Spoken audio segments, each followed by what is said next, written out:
Okay. Hi, everyone. Welcome to this month's meeting of the Nashville Azure User Group. This is our logo screen. And the session's being recorded, and we'll have the meeting, for those folks who couldn't make the meeting live, we'll have it posted on our YouTube channel afterwards, within a day or two. So this is about the group. The group is everything Azure. In fact, I thought maybe I should change the slide to just say everything Azure, but it's all about educating and informing the members about all aspects of Azure, provide a forum for open discussion and informal networking among the membership. And topics are really developer and infrastructure focused, as well as management focused. So we have all kinds of presentations. I always offer the group the opportunity for those folks who attend the meeting to suggest topics for future meetings. So let us know what you think, okay? For those of you who don't know, we were founded back in 2013 with only 4 members. Today we have over 2,500 members, not only from Nashville, but from other parts of the country. Tell your friends and coworkers about us. We could always use more members, okay? Currently, we're only meeting online. You can register for future meetings and for meeting announcements at nashazure.com. So let us know, again, what future meetings your topics are interested in. And if you want to present something at a future meeting, let us know that as well. This is the board of directors. I'm the founder and president. I'm an Azure Solutions Architect with a specialty in infrastructure. Roger Dahlman is co-founder and vice president. He's an enterprise architect with Deloitte. Tim Warner is a name that you may not, most of you may know. Tim is a very prolific Pluralsight course and book author, excuse me, and he's the vice president of the group. And Jack Hagler is our sponsor from Vaco. Okay. And speaking of sponsors, we are lucky to have 2 really good sponsors. Microsoft pays for our meetup dues, so I don't have to do that out of my pocket. And Vaco provides us a Zoom subscription that we're using now. So those are our 2 major sponsors. Of course, we're always looking for more. And speaking of that, if you would like to have a few minutes at the beginning of a meeting to promote your company or product or services, you can do that and send us some, you can give us some gifts and things that we can raffle off. In the past, we've raffled off gift certificates, we've raffled off parties and so forth. So let Roger Dahlman know if your company's interested in co-sponsoring a future meeting. This is just a quick shot of our YouTube channel, and you can see we have a ton of presentations out there now. We probably have about presentations from about 50 or 60 meetings. Tonight's meeting is going to be on Azure Bicep, IaC with Bicep. I've done a lot of work with ARM templates, so I'm in the process of learning Bicep because ARM templates are very difficult to deal with. And with that, I'm going to turn the meeting over to Sven Aelterman. Sven, you can introduce yourself and just take it away. Sounds good. Thanks, Bill. Good evening, everyone. Thanks for joining. And well, I said good evening, but I guess as Bill alluded to, as a group with membership that's global, maybe it's good morning or good night for you.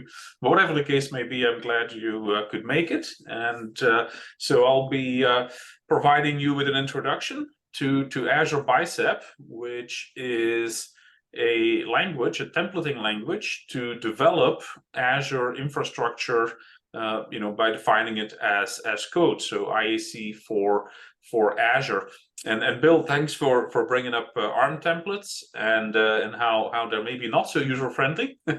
I too did quite a few hundred lines of ARM JSON in the past, but since Bicep, I frankly haven't looked back, and hopefully I'll be able to convince our audience members here of the same.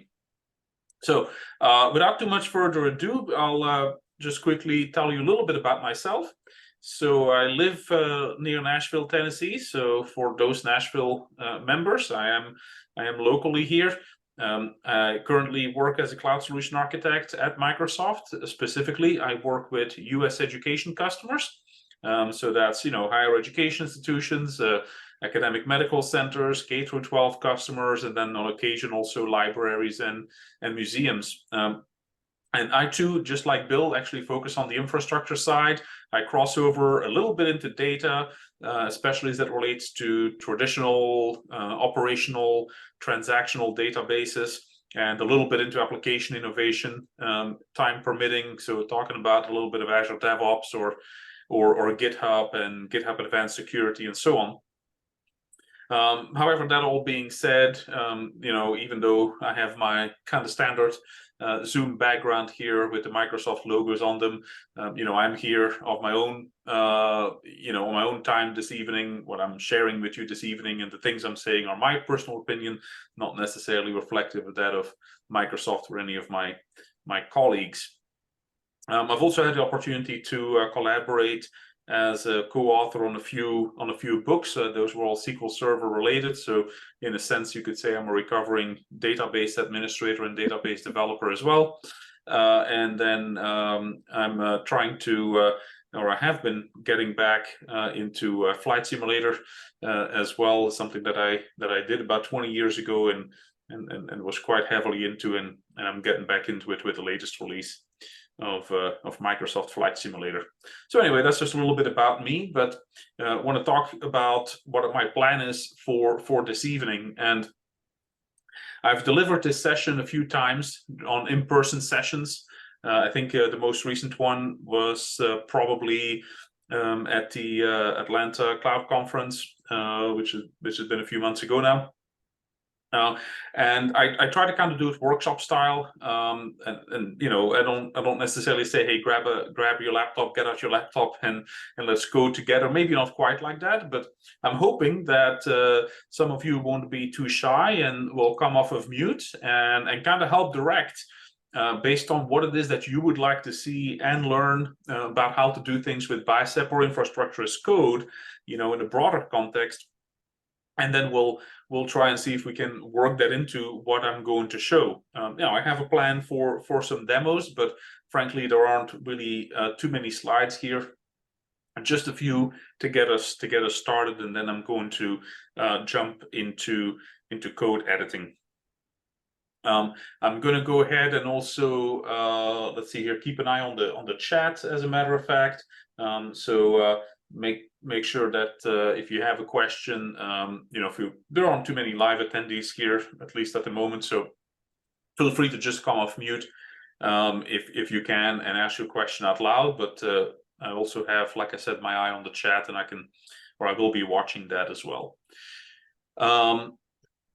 Okay, so and I'm a little bit confused here. For some reason, Zoom is putting the sharing bar on a completely different screen. If I'm not mistaken, you should be seeing my PowerPoint slides saying "Getting your PC set up," right? Yep, we see it. Okay, good. Okay, great. All right, just making sure I'm sharing the right screen here. Yes, so. In order to start developing Bicep and then to also deploy Bicep, you'll want to have a couple of tools installed on your computer. And I'm a Windows user. Of course, you can do what I'm showing you here on Linux and Mac OS as well.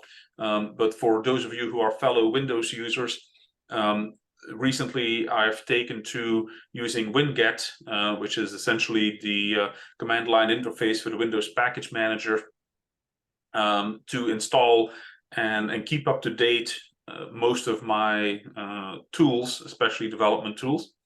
And so I figured I'd share this with you. So here are some of these commands that we can use. So again, Winget, of course, is the main command to use for the package manager. And then you'll have the install command to install a new package. And you could replace this with the upgrade command if you have the packages already installed and you just need to upgrade it. Then the -H switch is essentially for silent. Okay, we're putting in --source, or you can see if you wanted to abbreviate that, you could just use -S. and specify winget. Now, this may sound confusing because winget is already here up front, but the reason for that is that the winget package manager can actually get packages from the public Windows Package Manager repository, which is called winget. It could also get it from the Microsoft Store. You can also install and update store apps using the command line this way, or you could even have a private, maybe like a company internal package manager. So that's why we specify the source, and then generally I use the package ID to install. And so you see here the first two packages that I'm installing is PowerShell, so the latest version PowerShell 7, and then also the Azure CLI. Now, you don't necessarily need both of those. In the vast majority of cases, you can do everything that you can do with PowerShell with CLI and the other way around. Now, that being said, there are a few exceptions, and I think most Azure administrators will probably end up with both PowerShell and then, of course, the PowerShell module, as you can see there, and the indented bullets on installing the Azure module for PowerShell.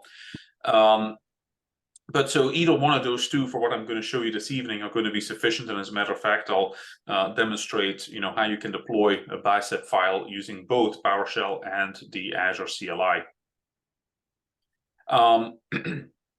Then what you're also going to want to do is actually get the Bicep executables themselves, so that PowerShell has a dependency on that in order to deploy Bicep packages. The Azure CLI works a little bit differently, and I'll show you that once we get into the demos. The Azure CLI actually has its version of Bicep built in as an extension, so it's not necessarily an external dependency.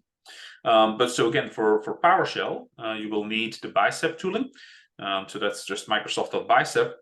And then my preferred code editor for working with Bicep is Visual Studio Code. You can even get that through winget.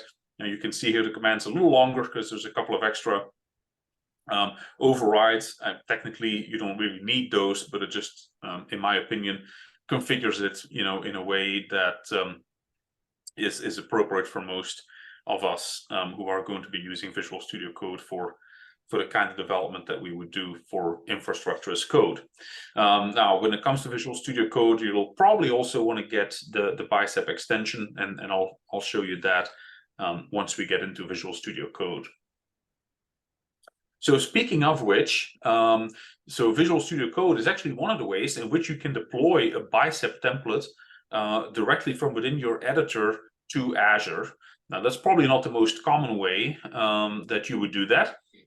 So very often you will probably find yourself using either PowerShell, which is the first code sample here.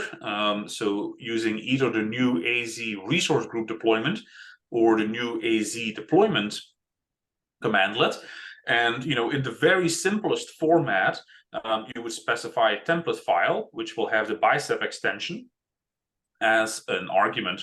If you prefer to use the CLI, then you would use AZ deployment, and then either group for resource group, sub for subscription, or MG for management group. So targeting the level of the Azure hierarchy to which you're going to be deploying that template. Then you'd use the word create, and then again specify the actual Bicep file as the argument for the template file parameter. Now, so those two commands here would essentially do the exact same thing. And I do find that the CLI command is just a little bit more informative of what's actually going on. Those of you who've previously deployed, ARM templates, maybe even using a deploy to Azure button that you find on GitHub repos or something like that, might actually already understand what I'm talking about here. But again, that's something else I'll briefly cover as we go into the demos. And so we kind of started off here, deploying directly your template from within Visual Studio Code to Azure. Probably not a very common thing that you would do, or at least not for production purposes. Manually deploying it with PowerShell or CLI is probably relatively common, though again, in production, you're probably going to want to follow more of a DevOps approach. And you can use GitHub Actions, you can use Azure DevOps pipelines. Of course, these are the two Microsoft solutions, but there's certainly a number of other third-party solutions for DevOps approaches that are available as well. Now, I will say in the session this evening, I'm not planning to go into the DevOps approach. I would probably take us a little bit further away, and this would no longer be a beginning session, right? So I'm going to try and stay away from that. So we're going to focus on deploying with PowerShell and CLI, although I will just for the first time demonstrate how you can do it directly from within Visual Studio Code. Okay, so that's it for the introduction. We're going to go into the demo. We might not really come back to the PowerPoint slides, maybe just at the very end to wrap it up. But we're going to go ahead and jump in. We're going to go ahead and deploy a Bicep file. So I'm actually going to show you how to deploy it before you've even written anything, and then show you how you can review the deployment. So getting straight in there, I'm going to switch over to Visual Studio Code. And I have already gone ahead and opened up a folder in Visual Studio Code, and I have a few files in this folder here. So you can see there's a couple of folders. Sorry, Sven, my problem. No worries. So when but we're going to focus on the Bicep files now. So you see a few Bicep files there, 01, 02, 03 Bicep files. So those are the ones I'm going to focus on initially, and actually start with 01 simple.bicep. We're going to open it up, and if you look at what's here, then some familiarity with Azure, of course, is going to be quite helpful. And you can see that on the very first line, it already tells you quite a lot about what this file is going to do, because it says that this is representing a resource, and there's a symbolic name for this resource called My Storage. And then it says that this is using the Microsoft Storage resource provider and the storage account's resource type. And that date I'll talk about in a little bit. So if I were to ask you, if I deploy this Bicep file, what is this Bicep file going to create? Probably not too hard to guess that this is going to be a storage account. Okay, so let's try this out. So given that I'm inside of Visual Studio, I mentioned that you may want to get extensions, and so there's actually a official so first-party Microsoft Bicep extension, and this is probably the primary thing that you're going to want to have in your extensions, and that is going to provide some of the capabilities that we're going to demonstrate here this evening. Again, if you really just wanted to write Bicep and then deploy it, for example, with PowerShell or IaC CLI, you technically don't need this extension, but you also wouldn't get, for example, the syntax highlighting, right? Or the linting, as you can see here. We'll take a look at that a little bit later. But that linting you wouldn't get, for example, right? The other thing that you wouldn't get is the right-click menu. That gives you several options that are specific to Bicep files. We're not going to cover all of them, but I'll just point a few of them out. So there's a build ARM template here. There's a generate parameters file. There's an insert resource. There's a restore Bicep module. Certainly way more advanced than what I want to go into today. And then here we have the deploy Bicep file command. So that's what I'm going to use to deploy this Bicep file to Azure. So you can see there's a little bit of output showing. But the first thing that it's asking me is to enter a name for the deployment. And again, I'll come back to this, why deployment has a name. For now, I'm just going to go ahead and accept the default name, which is using today's date and then more random numbers. Now, I've already signed in with my sample Azure account, and so it's listing my subscriptions that I can just choose from. If it's the first time you've done this, then you'll probably be asked, to sign in, open up a web browser and sign in to your Azure environment. And I'm going to put this in this quick tests subscription. And then it's also asking me to select or maybe create a new resource group. In this particular case, it's listed all 4 of the resource groups that I currently have in the subscription that I just selected. I don't really see a suitable one, so I'm going to go ahead and create a new resource group, and then we'll be off to the races. Well, actually, almost, I should say. Actually, I have to go ahead and select the location as well. All right, there we go. So now we're off to the races. It's gone ahead and created that resource group. Now it's asking for one more thing, which is a parameter file. In this case, I don't have a parameter file. We will cover that later. So for now, I'm just going to say none. And that should actually go ahead and kick off the deployment into Azure. You can kind of see here, if you follow in the output, here at 6:23:56 seconds, that the deployment started of my 01-simple bicep file.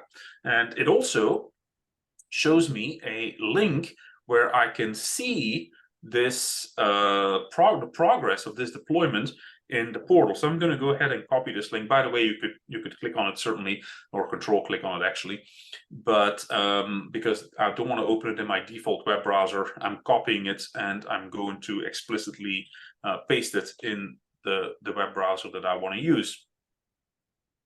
And when this loads, actually by now the deployment is probably finished because the storage account, there we go, storage account doesn't take very long to deploy, of course. So I'm getting this, your deployment is complete. When I click on the deployment details, it's actually telling me that it went ahead and successfully, the green checkbox here, successfully deployed a storage account. Now, why do I want to point this out explicitly? If you've deployed ARM templates before, you're probably already aware of this, but deployments themselves that you perform through templates, including Bicep templates, are actually Azure resources themselves. Right? So that is why I mentioned earlier when I pointed out the AZ CLI command, it would say AZ deploy RG, for example, or group actually, AZ deploy group create. And so that command is actually creating a deployment resource, and that deployment resource is then responsible for executing that template. If I wanted to navigate to my resource group myself, so I'll go to this very same subscription, and I'll go look at the list of resource groups. You remember that I created a resource group from within Visual Studio Code. That was not part of the deployment, by the way. That was just part of Visual Studio Code asking me where I wanted to target my deployment. The Bicep file, in this case, didn't specify that resource group, but here it is. You remember that's the name I gave it. And I'm going to click in there, and you can see that here is this storage account that I just created. But maybe what you haven't paid too much attention to before yet is that in the menu for your resource group, and also for your subscriptions, by the way, you have deployments menu or deployments pane. And so that same deployment name that Visual Studio Code suggested for me and that I just accepted from the default is what you're going to see here.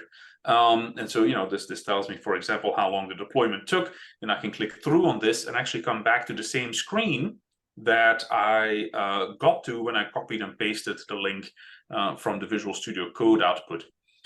Now, when we look at this and it says, okay, yes, again, there's one resource here that was deployed. It was a storage account that was deployed successfully. This is great.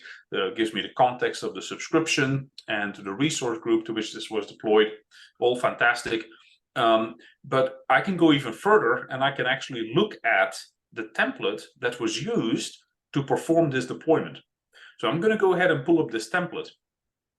Now, when I do this, you might be a little surprised because this is not Bicep. This is ARM JSON. And this is actually pointing at something that, as a beginning Bicep developer, is probably important to understand.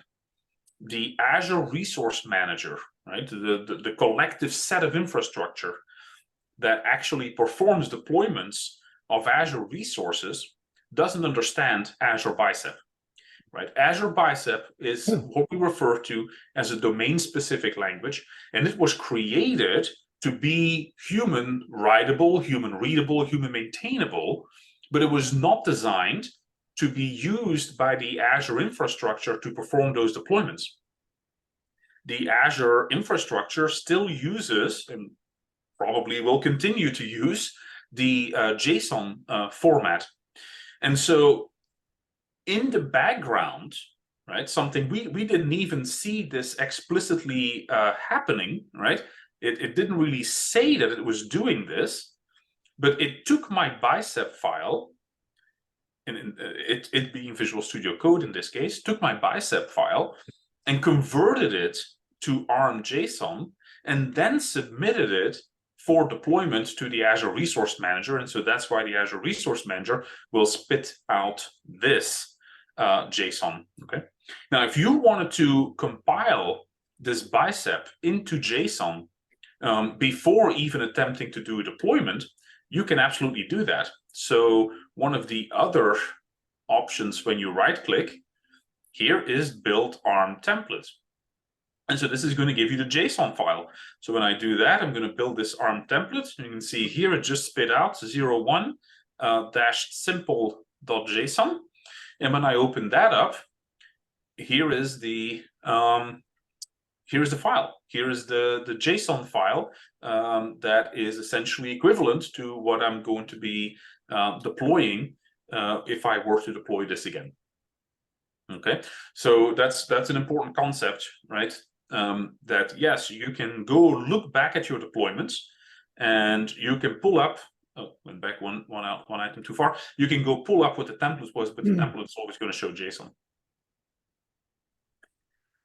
Okay, now something else that I really want to point out. You can see your history of deployments here. Don't think of this as the activity log, or don't confuse this with the activity log. It's very useful to see a history of your deployments, maybe figure out, hey, if something failed, you know, where did it fail? In a more complex deployment, as we'll see in a little bit, probably, you know, we'll have multiple deployment modules that are going to get chained together, right? And so if one of them fails, you know, you may want to try and trace why something failed. So that's really the purpose of this deployments interface. It's not to replace the activity log, right? So if I create a storage account with the AZ CLI, right, but not using a template, but using the regular AZ CLI command to create a storage account, nothing will show up here. That's not a deployment. Okay, now that would show up in the activity log. Okay, so just want to make sure that the difference between the deployments and the activity log is still clear. All right, and I'm keeping an eye on the chat. I don't see any messages coming in, but again, you know, feel free to either come off mute or post a message in the chat if you have any questions. Okay, so we've done our first deployment. We've reviewed the deployment. So if I'm just quickly going to go back into the PowerPoint slides, now let's talk about what it means to write Bicep. We've already gotten the Bicep extension. That's actually how we deployed it. I will leave these links with you. I'll probably post them in the chat at some point here, but you don't always have to start from scratch, by the way. If you're writing a new project, or several template repositories available, I have one that, of course, I personally tend to like. I've recently found one from someone in the Netherlands called Jeff. You know, it's a very nice, well, actually, this is a blog post that describes how you can organize your repository, but the blog post has a link in it to a template repository that is structured like that. There's a lot of good ideas in there as well. And if you have access to GitHub Copilot, GitHub Copilot is actually quite good at helping you write Bicep as well. But let's go ahead and just do this, right? Let's go write some Bicep. So I already have the Bicep here for the storage account, and we'll take a closer look at that. And then we'll just see where we want to go next. You know, we can start using parameters. Maybe we can start using modules. Maybe we can, you know, look at idempotent deployments, or what would happen if I go and make changes in Azure to my deployed resource and then redeploy. So lots of things that we can explore here. And then, of course, we'll we'll certainly delve deeper than that as well, and trying to deploy more of a complete workload, maybe a database server with a web application front end and things like that. Now, so let's take a look at what's actually here. We've looked at the first line of code. On the first character here, we say that this is a definition of a resource. And now I want to come back to this because I was very careful earlier to say that this name of this resource that I'm using here is a symbolic name. This is not the name of the storage account, right? You can very clearly see when I go to the storage account, or to the resource group, I should say, that has been deployed. When I go to this resource group, this is the name of the storage account, which of course you probably have already seen is defined on line 2 in the Bicep file. This is the name of the storage account. So this is a symbolic name. Now, symbolic names are still very important, and you'll see momentarily why. Okay, now, could you make your symbolic name the same as your resource name? Yeah, in most cases you probably could. Maybe not most cases, in some cases, because the symbolic name can have dashes in them, for example. But that's not always that important. But again, I'll show you how the symbolic name is going to be used later on. I've also already covered that then you're going to specify the type of resource that this is. And so this is essentially in the format of resource provider / resource type. And then some resource types are actually going to have some additional slashes in there. And again, if you want to explore how to, for example, deploy a blob container with Bicep, then we can do that as well. And you'll see how that's done. And then the first time we looked at the file, I kind of skipped over the date here. And this is essentially the API version. So anything that you're going to deploy in Azure is going to have a particular API version associated with it, and the API version is going to dictate exactly what features are available to you. 2021 0401, so essentially the April 2021 version of the storage accounts API is probably not the most recent one. And you could certainly go look up which one the most recent one is, but you don't really have to, because if you just use the resource type and then type the add character, Visual Studio Code is just going to help you out and give you the list of all of the API versions that it knows about, that Bicep knows about. Okay, so shows from here that the most recent API version for storage accounts is the January 2023 version. So I could just use that. So this Bicep extension that I mentioned earlier for Visual Studio Code gives you IntelliSense and autocomplete as well. All right, then the rest is just syntactical. You just have to put that equal sign there, and then you just have to open these braces here, and that's going to indicate that the resource definition starts there. And then of course there's a matching closing brace, and everything in between there's essentially going to determine how this resource group is going to be built. Now, most Azure resources are going to have certain required properties. Name is, well, actually, I think every single Azure resource has a name property that's required. Generally speaking, you're also going to be required to provide a location property, and then the rest kind of varies by the type of resource that it is. So in the case of a storage account, I have a kind property, that I have set to storage v2, but it could also be file premium, for example. And again, you don't have to remember these things, because the IntelliSense here is going to help you out. And it's a good thing, because I said file premium, but that would be wrong. It's actually file storage if I want to create a premium files account. So anyway, so in most cases, the IntelliSense and the autocomplete is going to be quite practical. SKU is another very common type of property that you're going to see. And so in this case, I'm using this to specify, the redundancy on the storage account. So, I'm being cheap here, and I'm using a locally redundant standard storage account.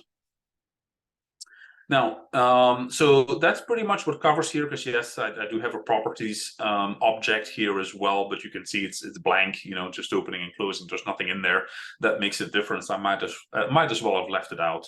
It would have done the exact same thing. But so that being said, this is how my resource got deployed.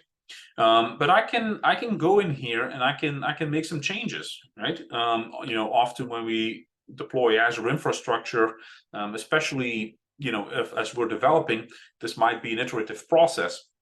So one of the things that I might like to do is to say, well, this storage account, you know, I might want to require that it can only be accessed using HTTPS, and so no HTTP, no unencrypted connections are allowed.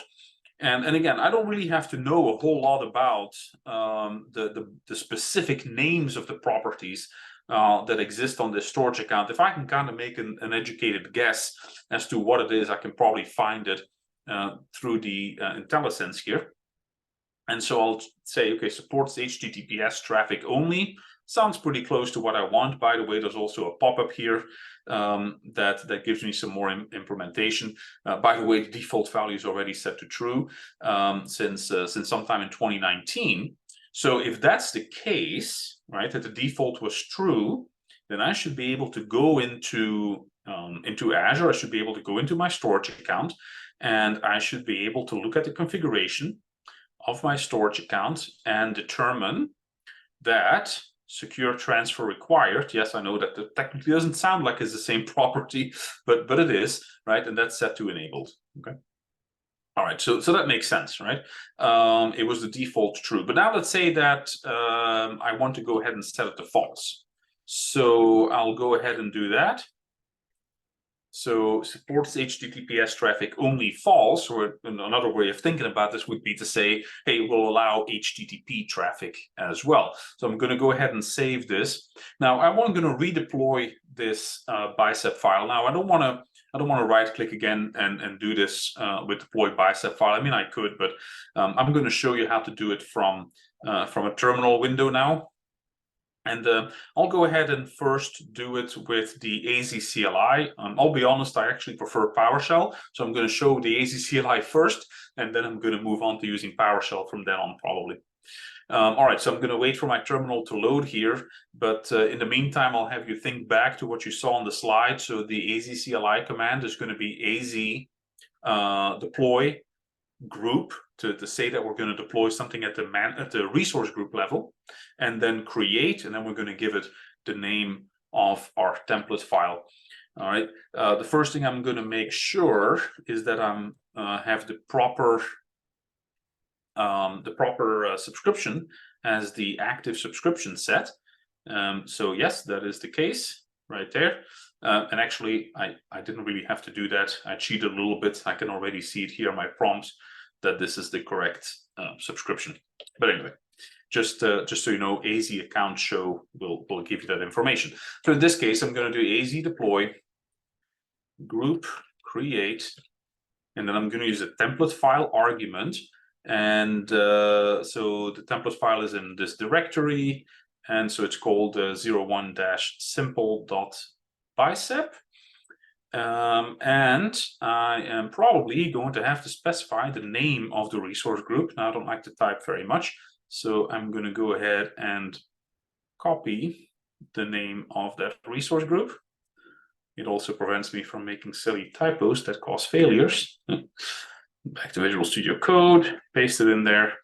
By the way, -G is a shorthand for resource group. You could spell it out if you wanted to and use 2 dashes, but well, again, I don't like to type, so I use the shorthand.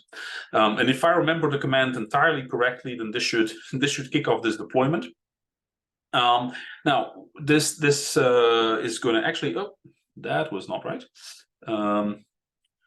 I'm trying to see here. What did I do wrong? AZ deployment. Sorry. You see, I told you I don't really use the AZ CLI all that much. I tend to use PowerShell. So, and on top of that, I have a bad memory, but this should be the proper command to use. I'll give it a chance here. But anyway, while that, That's interesting. Let me see if somehow I have created a mess out of my AZ installation. Ah, okay. All right. I see what's going on. I'm not entirely sure why this is happening, but somehow I think I don't have the Bicep extension for AZ. Yep, that's it. Okay. Yeah, actually, this is probably not a bad thing, so I can show you this. So I've shown you earlier on the PowerPoint slide how to install the Azure CLI, and then also how to log into Azure from using the Azure CLI. I kind of didn't talk about this AZ Bicep install, but like I mentioned earlier, this can get installed Bicep. That is used for PowerShell. The Azure CLI has its own built-in Bicep, and apparently I neglected to install this. So I'm going to go ahead and follow my own instructions on the slide and install Bicep as part of AZ. So we'll give that, shouldn't take too long to finish up here. And while that runs though, okay, there we go. It looks like that's finished. I'll just verify that was successful.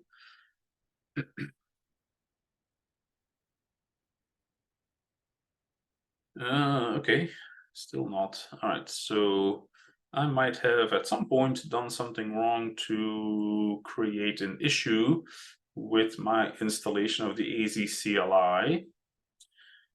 So I will go ahead and switch to using PowerShell instead, and I'll have to do some troubleshooting after the session. So that's okay. I'll use the new AZ resource group deployment commandlet with the resource group name parameter. Okay, come on. I'm waiting for autocomplete to kick in here.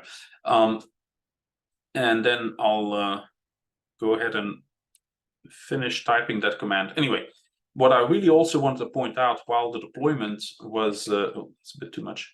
While the deployment was going on, file, there we go. So that's 01 simple.bicep. All right, let's see if we have more luck with PowerShell to kick this deployment off. Now, as I was actually trying to get to now, ever since kicking off the deployment the first time, what I'm doing here is, with the exception of this one property that has changed, I'm literally redeploying the same file, right? Certainly the storage account, because I didn't change the name, I'm going to be deploying the same storage account, right? And so this is something that with infrastructure as code, there's a really, broadly speaking, two ways to create infrastructure as code. And one of them is called the declarative way, which Bicep is. Terraform, for example, also falls under that category. And then you also have the imperative way. And so the imperative way of creating a storage account would be with the AZ CLI, might be something like AZ storage create, then give the storage account a name, etc., etc., etc. Right? That is the imperative way. Now, if I were to execute this, of course, is not quite a complete command. I'm just typing this here so you get the idea. This is imperative. So I'm telling Azure, hey, I want you to create a storage account with this name. I can execute this. And then if I turned right back around and tried to execute it again, I would get an error message, right? Because it would tell me, hey, the storage account already exists. Bicep does not work in that way, or I should say, in general, declarative infrastructure as code doesn't work that way, because you can see here the output of my new AZ resource group deployment command is succeeded. So it has successfully deployed this template, even though the storage account already existed. So the ARM deployment didn't really care that the storage account already existed. It looked at my template, it looked at my Azure resources and said, oh, this storage account already exists in this resource group. So what I'm going to do next is I'm going to make sure that the SKU and the HTTPS traffic only property match what is currently in Azure. Now, of course, it would have found that, hey, the support HTTPS traffic only would have been set to true. Now it's set to false. So instead of giving me an error message and said, hey, this is already an existing storage account. No, what it did was it went ahead and it just updated the configuration of the storage account. As you can see here, secure transfer required is now set to disabled. Okay, so this is an important concept in infrastructure as code.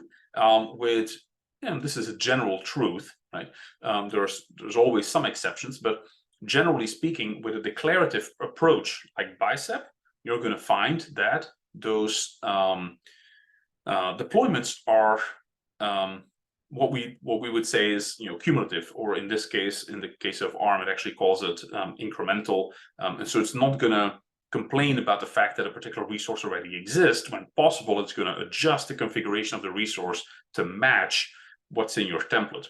To just drive that point home, if I go into the Azure portal and I make a change, so I'm going to toggle this switch for secure transfer required back to enabled. I'm going to go ahead and save this. All right, and now I'm going to, I meant to keep going to the terminal, but I really want to go into Visual Studio Code. I'm going to execute the exact same command. Once again, it doesn't generally take too long, about 20 or 30 seconds before this template is going to finish executing. So we'll look back at that. And, if you expect that switch is going to be flipped back to disabled, you're going to be absolutely correct. That's exactly what's going to happen. The ARM deployment is going to look at the state of my storage account, is going to look at what my template definition specifies, and is going to say, oh, I need to adjust that storage account to meet the new needs. So we've just successfully executed the deployment. I'm going to hit refresh, and the toggle switch, as you can see, has gone back to the disabled state. All right. And it's happening because I have an audience. Yes, thank you, Sean, for pointing that out. Yes, normally everything goes perfect the first time I try something. It's just because I have an audience that things are failing. Yes, thank you very much for that kind comment. All right, so there we go. All right, so that illustrates a couple of IaC concepts, and again, that's very, very similar things are true with Terraform or other template-based deployment technologies, right? Not just Bicep. Now let's look at some other things here that we can do with Bicep and make this maybe a little bit more useful, because after all, if I'm going to take the time to write a Bicep file, I'm probably not going to do that because I want to deploy this one storage account, right? Maybe I have in mind that I'm going to be able to reuse this file, this template, and of course this is a very simple template, but templates can get quite complicated, right? So I don't want to hard code names and locations and maybe even SKUs, right? I want to be able to define the template one time and then provide input parameters. And so we'll see how we do that with Bicep. Now, I see Adam's question in the chat.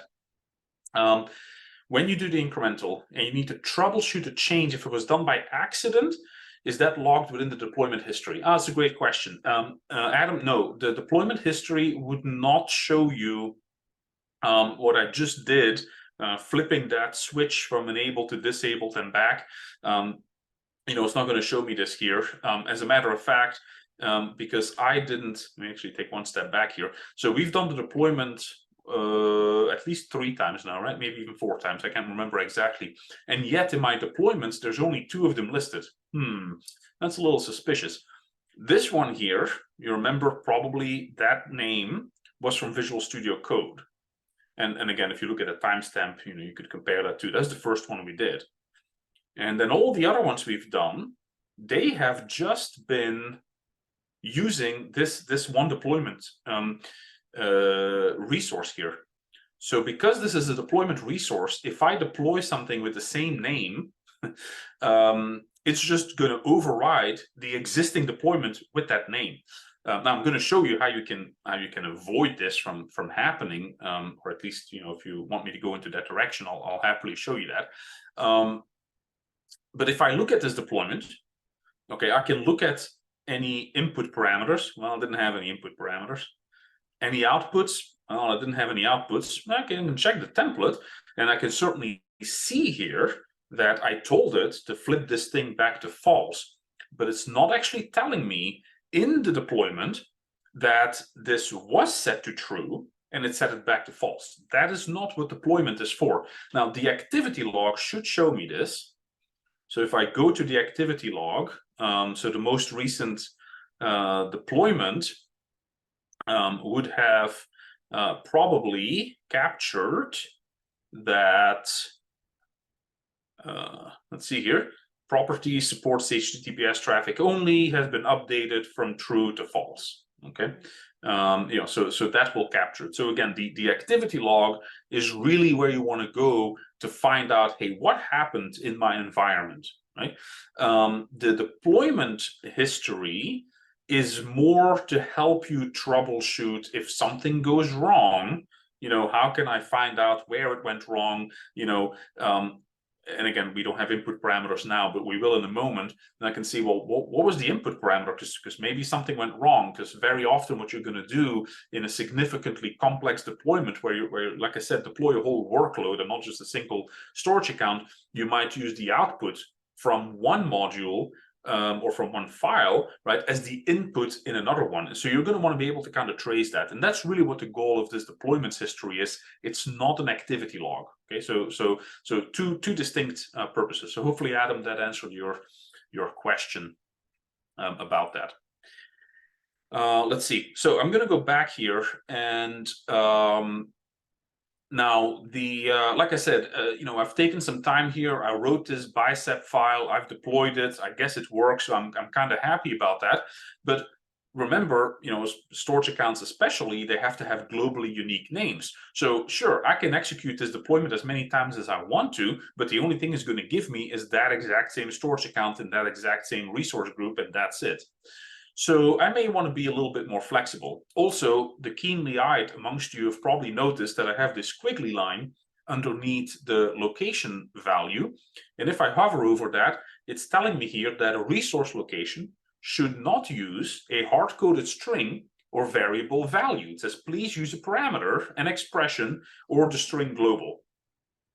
Don't use a string global to create a storage account. That doesn't exist. A string global is reserved for very specific resource types, like DNS zones, for example. So this is telling me this is not a great idea. And I'm going to see if I can fix this here. Okay, again, if you have access to Copilot, we're going to take a look and see. Oh, okay. All right. I don't know exactly why Copilot's telling me that the Bicep language is unrecognized. It knows Bicep for some reason, I guess. Maybe related to the fact that my IaC CLI is broken. I don't know. It's not playing ball. Hopefully you'll have more luck with Copilot, because I think it's actually a great solution. But that's okay. I'll just show you how to manually fix this problem. And so the way to fix it is by defining a parameter. And if you've done any kind of programming, I think you know what parameters are, right? They're essentially ways that I can specify a value at the runtime instead of specifying it when I'm writing the code. So I might want to make a parameter with a name location, and I'm going to say this is a string value. Yes, Bicep is a typed language, so I'm going to specify this is a string value, right? And now what I'm going to go ahead and do is say the location is going to be not hard-coded East US2, but is going to be the value of the location parameter. So here's how I've created a parameter. Now, in the interest of time, I'm also just going to go out and immediately also show you how you can create outputs from a parameter file, not from a parameter file, from a template file. And that's done using the output keyword. And, maybe what I want to do is provide the resource ID, the full resource ID as an output. So I'll go ahead and do that. So I'll say output ID. Again, strongly typed. This is a string as well. I'm going to say equals, right? So, of course, if I'm going to output something, I need to tell it what to output. And this is where that symbolic name comes in, right? So when I use my storage, that is where I'm going to reference the symbolic name. So I'm going to say my storage.id, for example. Okay, so this is how I can specify an input parameter, and this is how I can specify output for the template. So let's run this again. And I'm just gonna hit arrow up a couple of times until I get back to my same deployment, and press enter. And we'll let that compile and kind of initiate the deployment. Because of course, there's going to be some of you who are going to say, well, wait a minute, you haven't specified a location. Well, PowerShell, and I think the CLI works in the same way, smart enough to say, oh, we probably need to go ahead and ask you then interactively to specify the location. So I'll go ahead and type in East US2 and press enter. By the way, this is not the only way, of course, in which you can specify parameter value. I'll show you in a minute what the other way to do that is. And then it goes and executes my deployment. And again, you always want to check the provisioning state in the output. And as long as it says succeeded, you're in good shape. It's actually listing here the input parameters that I've used, location and the value. So that's handy if you want to troubleshoot. And then the output is now listed as well, the ID output, and then, like I said, I've just used the fully qualified resource ID here as a sample output. And we can see the same thing, by the way, in the deployment history. If I go ahead and refresh this and click on this deployment again, now when I go look at the input screen, it's telling me what my input value was. When I go look at the outputs, it's telling me what my output value was. Okay, so I can see this within the portal user interface for the deployment as well. Okay, so there we go. That's input parameters, output parameters. By the way, there is a way to specify default values. So I could just, for example, say this. Now, when I go and execute this deployment again, it's not going to ask me to specify a value for the location, because it's just going to say, well, you didn't specify it, so I'm going to assume you want the default value of East US2. So that's how you can specify a default. And of course, most commonly, and while this deployment is going on, I'm just going to keep working on this here. I may want to, have a parameter for the actual name of the resource, right? So then I could, of course, change this. That's probably way more practical, and certainly far more reusable. So now I can use this one storage account template that I have and just specify the name of the storage account that I want to create. And not have to modify the Bicep itself, to create a second, a third, a fourth, and so on storage account. There was one other thing that came to mind here that I want to do. Yeah, there's some interesting things that you can do with concatenation as well. So you can use some string functions in here. And by the way, for those of you who've seen ARM JSON before, right? This is really kind of where Bicep as a human-friendly language shines. So let's say that no matter what the input value is of the storage account name, that I say I always want to suffix it with the word Nash. Okay, Nash for Nashville, right? So all I need to do is wrap that in some single quotes, and then wrap it in some braces and put a $sign in front of it, and then I can just say Nash at the end. So if I run this deployment again, okay, so I'm just going to run the deployment. Of course, I didn't specify the storage account name, so it'll ask me interactively here in a moment, and I'll in the meantime go ahead and grab the name of my storage account. So we'll do that. And all right, for some reason this is taking a little longer. Okay, there we go. So I'm going to go ahead and paste this in there and let that run. And now, of course, you should fully expect that I'm going to get a second storage account in my resource group. It's not going to rename the existing storage account. That's not the way that Bicep works. As a matter of fact, that's not the way Azure works. Most resource names are immutable. You can't change them after they've been created. So anyway, we'll let this run quickly, and we'll see what the impact is. There we go. So I'll go to my resource group, and oh, not too far. Anyway, hit a refresh here. Okay, and there's my second storage account with the Nash suffix now. Now, some of you might be familiar enough with Azure to know that, hey, wait a minute, storage account names have a maximum length of 24 characters. So it's potentially possible, right, that I have that this is going to combine to being more than 24 characters. As a matter of fact, it's even possible that this is already more than 24 characters. So there's a couple of things that I can do in Bicep to decorate my parameters. I can set a list of allowed values. I can add a description. So the name of the storage account to be created, and I can say something like Nash will be appended automatically, something like that. Okay, and then I can also say here, for example, a max length. And so I want the max length to be 20. And if I really, really want to be sure, then I can even put in another string function. And I would just say, hey, you know what, take the first 24 characters. And if there aren't 24 characters, then it's fine, then it'll just take less. And so now I've got some good protections built in to make sure that I'm not going to exceed 24 characters on my storage account name. All right, so just wanted to show that as well. A couple of string, and actually these are just a few of the string operations. There are tons of string functions available, and I'll refer you to the documentation to find all of those. All right, then so here, the max length and the description, those are just two examples of decorations that I can use.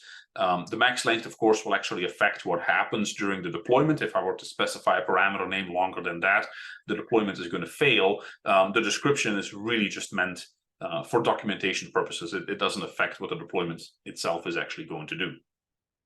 Okay. All right, so we've made it a good bit into what I think people might want to know about Bicep. There's a couple more things I want to show you. But again, if you want to direct, if you have any questions, you want to kind of direct where I'm going next with this, I'll again invite you to speak up or share a question in the chat. But what I'm going to do now is show a couple of things that are kind of more real world, right? You might very well have a need to create a template for rapidly deploying storage accounts in some particular consistent fashion. That's great. But most often when we talk about infrastructure as code, is because you have a workload that needs to be deployed, and you want to have a consistent way of deploying the workload, maybe across dev, test, and production environments, or maybe it's because you want to be able to deal with drift and set the configuration back to the way it should be. And so what you'll often end up doing then is you probably will end up deploying multiple kinds of resources. And in that case, again, if you want to focus on reusability, you could absolutely, in Bicep, put additional resources in the same file. That is absolutely fine. That is a very common thing to do. If I wanted to deploy, a SQL server or a SQL managed instance or something like that, I can do that within the same file, no problem. But again, the reusability might be affected because if I'm going to reuse this, I have to reuse that entire file, which means I would always get a storage account and always get a managed instance. So instead, kind of by convention, you might want to create a Bicep file that's called main. And I know I didn't really call it main. I put a prefix here for the purposes of the demo. But, in real world, I would just use main.bicep as my main entry file. I would probably, have quite a few parameters, right? And certainly the larger my deployment gets, the more parameters I would have in that file. And so you can see that I would also very often then prefer to, to provide default values. So I don't always have to customize them. Oh, by the way, I didn't show you this yet. It's kind of a handy thing to have. Anytime you're writing code, you probably want to leave some documentation behind for the next person. // is how you can put comments in your file. And actually, in addition to // you can I forget exactly what this thing is called, but you can also put multi-line comments using the /* syntax. So just wanted to show that as well. Anyway, variables, I hadn't talked about that yet. So variables in some ways are very much like parameters, with the exception, that they're not specified at the runtime, but they're essentially ways that I can, do some string manipulation or something like that on the fly, save it as a variable, and then reuse it in multiple places. So that's done using the word var. Now, unlike parameters and unlike output values, I don't specify a data type. The data type it's still strongly typed. All of Bicep is strongly typed, but the type is inferred. Okay, so I don't need to specify that that's a string. Bicep knows that this is a string by virtue of the value that I'm putting in it. All right, so let's take a look here at what I'm doing. So the first kind of resource that I'm deploying in my main file is a resource group. Okay, now deploying a resource group, I can't do that in a resource group. So if I scroll back up to the top of the file, you're going to see that I set the target scope for this file to subscription. So this file has to be deployed at the subscription level because I'm going to be deploying resource groups. The first file that I used, I didn't have to specify the target scope. The target scope, the default, is a resource group. And so since I was targeting a resource group, I just didn't have to specify that. But if I'm targeting a subscription, then yes, I'm going to have to specify that target scope. By the way, management group is also a valid target scope. Okay, so by targeting the scope of a subscription, that means I can create a resource group. And of course, a resource group, like other resources, is going to have a name, is going to have a location, and I can also specify tags, for example, and I can do this everywhere. Most resources support tags. Now, the next thing then is, okay, I have a resource group. Now I'm going to want to specify some Azure resources. And here, for example, I'm calling not a resource, but a module. And a module is nothing more, generally speaking, than just another Bicep file. So in this case, I have a Bicep file called appservice.bicep, which is this one here. And, you can probably imagine that somewhere in here, I'm deploying an app service plan and I'm deploying a web app. Okay, so that's what's in this file. As you, you probably haven't had much of a chance to look at it closely, but if you were to look at this file closely, you really cannot tell the difference between a module and a main file, and that's for good purpose. There really isn't a difference, right? This is just a regular Bicep file, and if I wanted to, I could deploy this Bicep file standalone. Okay, I would of course have to specify these parameters. That's certainly a requirement, but I could certainly deploy it. So a Bicep file can be a module or can be used standalone without having to make any change to it. So the module here that I'm deploying is my app service module. When we go look at this module, at this Bicep file, you can see that I did not specify the target scope. So the target scope reverts to the default, which is resource group. And the target scope of my main file is a subscription. So how does that work together? Well, I'm probably going to have to specify a resource group at my subscription level file. Then I'm going to specify my module. But at the module, I'm going to have to tell it, hey, which resource group is that going to be deployed in? Okay, so I'm using the scope property of my module to reference, using the symbolic name, this workload resource group. Okay, so this is very important as you're developing more complex templates that perform a deployment of a whole workload. Very often, you're going to want to deploy a resource group, or you might even deploy multiple resource groups for a single workload. What's important is that if you want to change the target scope of this app service, these app service resources, I must use a module, by the way, right? So it's only at the module level that I can say that the scope has to change to a resource group, for example, instead of to the subscription. Okay. Now, the module file that I used, again, just a regular Bicep file, nothing really special about it. It specifies several parameters that don't have default values, so therefore I have to specify them. So when I call a module using the params property, I can go ahead and use the names of my module, the names of those parameters, and then provide a value. By the way, IntelliSense is going to be very helpful here as well. I'm going to wipe out these parameters here, for example, and I'll even do this. So I'm going to say params, I'm going to hit tab, space, and you can see here the IntelliSense tells me, hey, there's some required properties here. So all I have to do is hit tab again, and it's going to specify or tell me which parameters are required and which ones that I have to specify. If I, in addition, want to specify some of the optional parameters, I can do that as well. I just have to kind of hit space, and it'll tell me the other ones that I can specify. Okay, like this. All right. So again, the Bicep extension for Visual Studio Code is pretty much a must-have if you're going to write the Bicep. The IntelliSense is absolutely fantastic and a great help. All right, and then I'm not only deploying the app service, I'm also deploying a SQL database. So I have put that in a separate module again, just to kind of enhance the reusability of my code.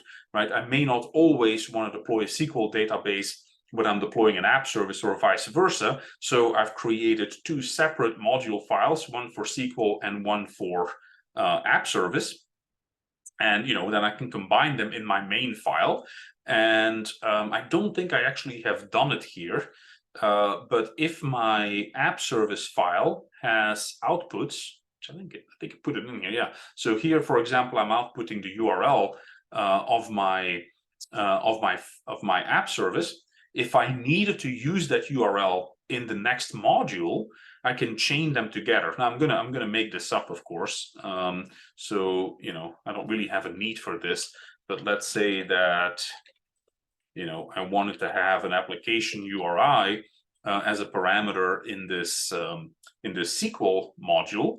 Then I would go ahead and specify the application URI. I would use the symbolic name of the module, which is app service module, use the outputs property, and then I can say here the app URL is the name of that output property. And so this is how I can chain the output of one module to the input of another module. I see a question from Ravi in the chat. Let me take a look at that.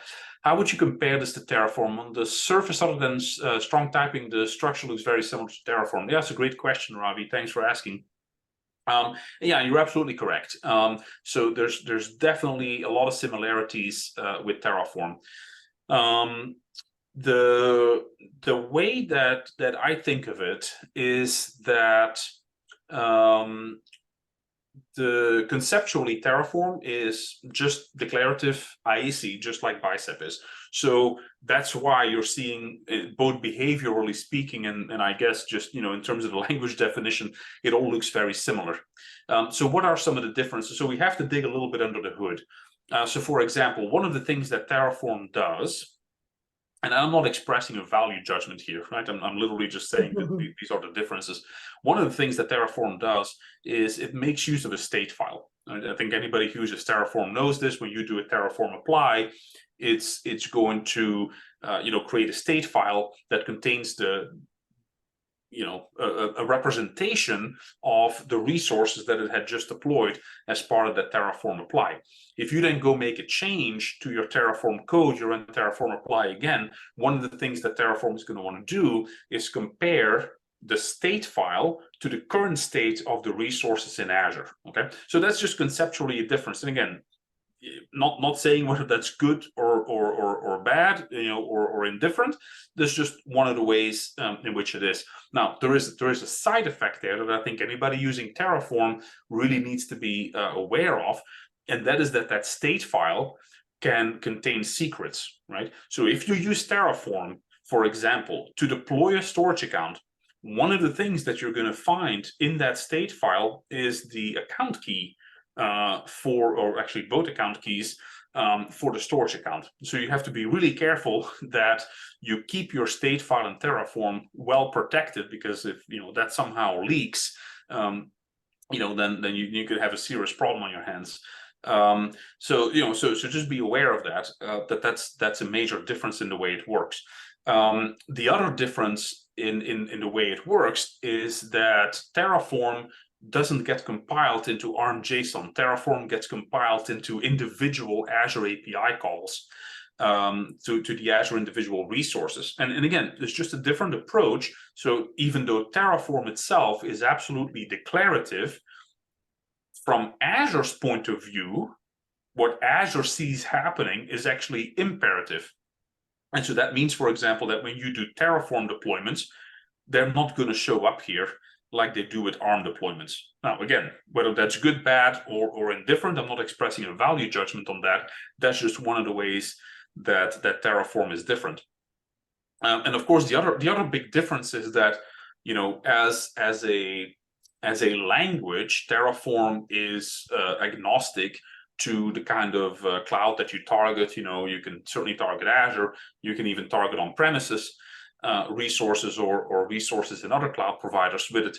Bicep, of course, is only targeting Azure, right? It's Azure specific. Now, I want to be careful about this whole, I can use Terraform to target other clouds. That's true, of course, but the fact is that if I wrote this exact same definition of a storage account template in Terraform, it doesn't mean I could just take it and get it to create an S3 bucket in AWS, right? It doesn't work like that.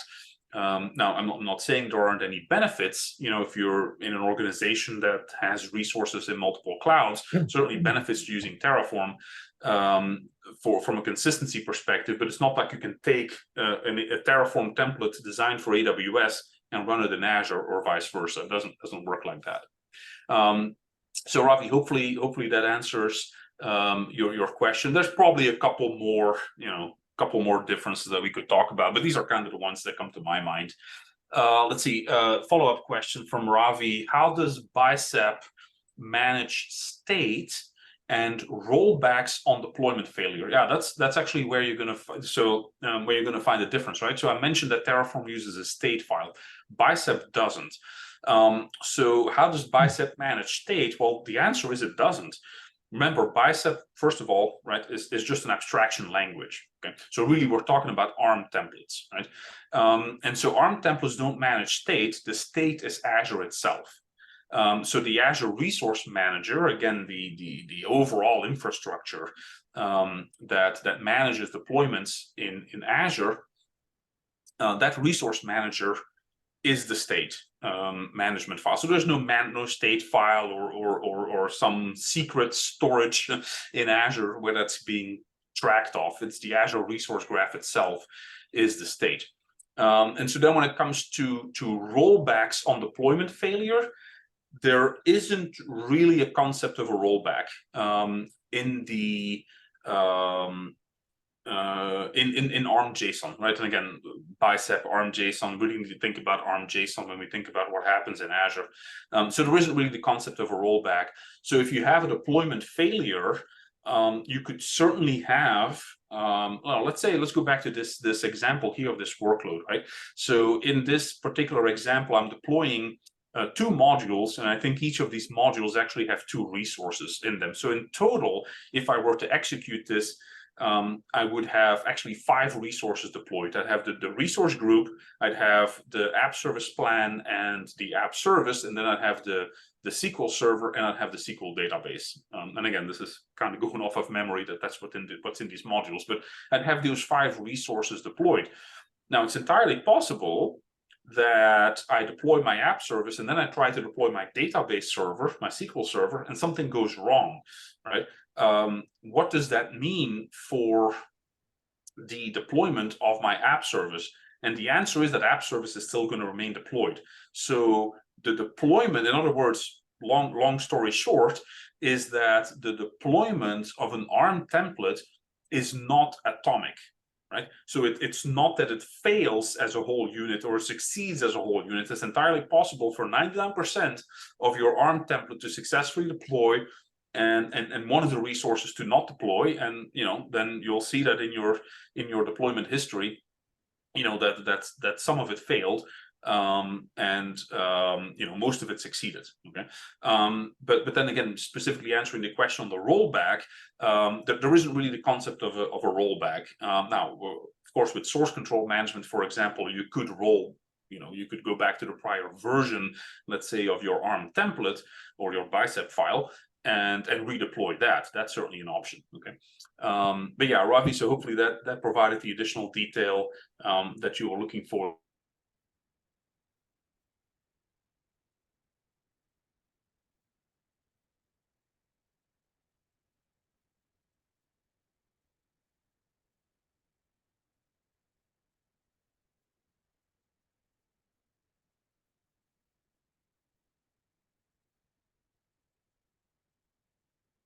You still there? I think the audio dropped.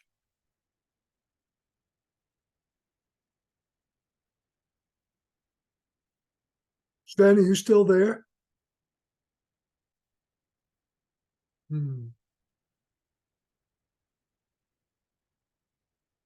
Uh-oh.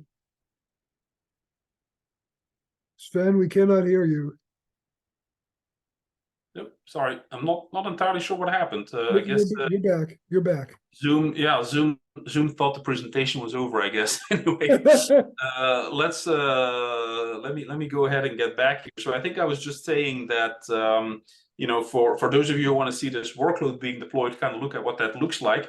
I'm going to go ahead and use the new AZ deployment commandlet. So the word resource group isn't in there, and that's because in this case I'm targeting that subscription scope. Okay, so I'm going to go ahead and say new AZ deployment, and let's see, I'm going to say, do I need to? Yeah, I'm going to say location, and I'm going to say East US 2, and I'm going to say template file. And that is going to be in the workload directory 04 workload main.bicep.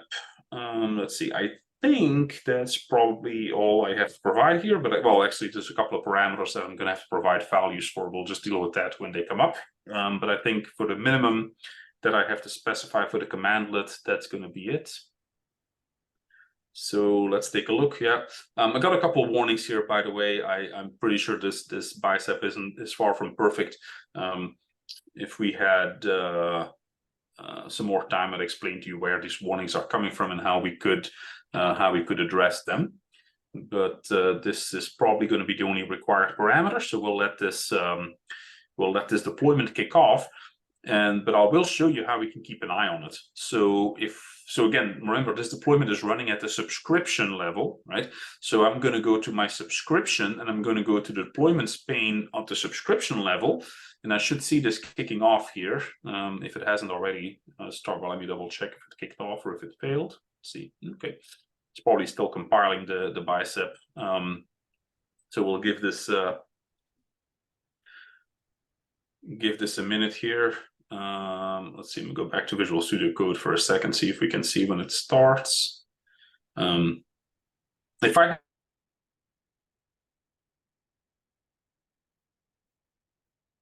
Uh-oh.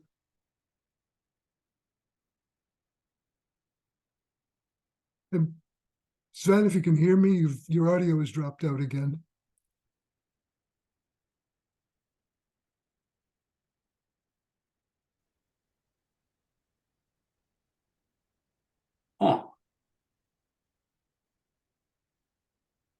Okay. Hey, Bill, I don't know exactly what's going on. You're back now. You're okay. Okay. I got a message from Zoom saying that I had an unstable internet connection, so Uh-oh. that may also explain why Yeah, that's probably I it. got dropped off the first time. Not sure what's going on here. Anyway, let me take a look and see what's going on. Come on, this deployment should be kicking off here any minute. Let me make sure I'm still on the right subscription. Yes, I am. Stable internet. All right, let's see. Come on. Let's start kicking off the deployment. Oh, sorry, I keep going to this terminal window for some reason. I don't know why. Well, I do know why. That's normally the terminal window I use to kick off deployments, but we're just using it from within Visual Studio Code here. Anyway, I'm going to see here. There aren't any other questions at the moment, but yeah, if we want to take some minute for Q&A, that's great. If not, like I said, hopefully this deployment, not hopefully, I know this deployment is going to kick off shortly here. It just seems that it's taken a little longer to compile, or maybe my internet connection drop had some kind of an impact on kicking off this deployment. I don't know exactly what's going on, but yeah, I'll just stick around for a minute here and see what's going to happen. But if there are no other questions, I want to thank everyone for attending. Ravi and oh yeah, that didn't work. Ravi and Adam and Sean for their comments and their feedback. I will, let's see, wrap it up here. We covered most of these things. We didn't get to talk about secrets management. Love to talk about that in the future sometime. Maybe we can do an advanced Bicep concept. Here's some more Bicep resources if you're really serious about learning Bicep and really starting from scratch, pretty much kind of like what we did today. I want to say it's about a year ago, there was an excellent Learn TV series. I want to say there was about 11 episodes or so. They're all available on demand. The title is Use Bicep to Deploy Your Infrastructure as Code. It's an excellent video tutorial series. And then, of course, again, here you can search for my Bicep template repo if you want to have a starting point for your own repos. All right, Bill, I'm going to turn it back over to you to wrap us up. Thanks. Okay, thanks a lot, Sven. Excellent presentation. The presentation will be posted on the YouTube channel probably in 2 or 3 days. And you can look at it again. Does anybody have any last questions or comments before we switch off?